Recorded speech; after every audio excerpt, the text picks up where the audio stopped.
This is called an oscillating saw. This is the star of the show for extending the staircase because this is a multi-purpose tool. With the correct blade, you are able to cut through drywall, wood, nails, and so for this specific project, we're going to be using it to cut through wood and the nails that is running through the parquet flooring. Along with the oscillating saw, you're going to need to have a hammer, and I chose 3 variations of chisels, 1 inch, 3/4, and 1/2 inch. And that's because my flooring is parquet, and so I want to pull up the glue and the glue bed underneath when I'm lifting up the parquet floor. And the chisel was the best thing that I found that worked well, and it ripped up the glue and also the full parquet flooring.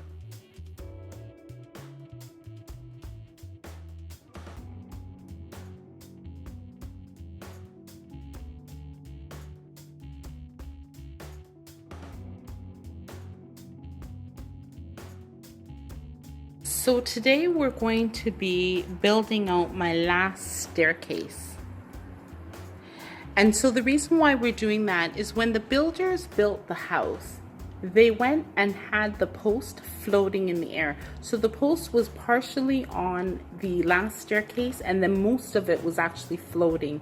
So what we want to do is build out the last staircase out to here and actually sit the post on it so it looks natural. Now, I have to cut this away, which has been a little bit of a problem. So when I first started, I started chiseling it out and it did not work.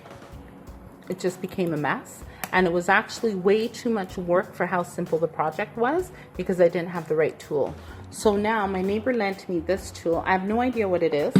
It's electric, and all you do is you put it on and it will shake and vibrate and cut through the flooring. And remember, flooring has metal parts through it, so it needs to cut through all of that. This part here was fine. I just picked it up and it came because it was on the grain.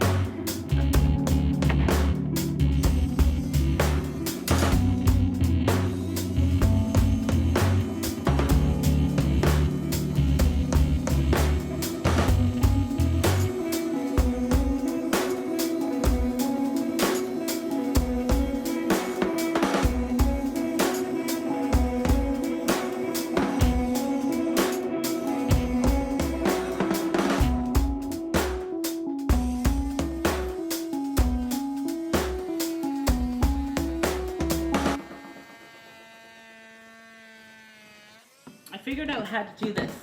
So you have to put in a tip first and then go over. Watch.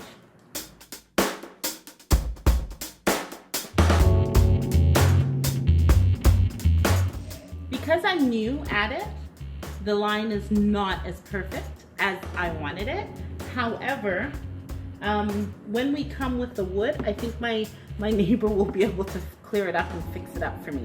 So if you're ever using this tool, because of the vibration is so much, start from one point and then run it over.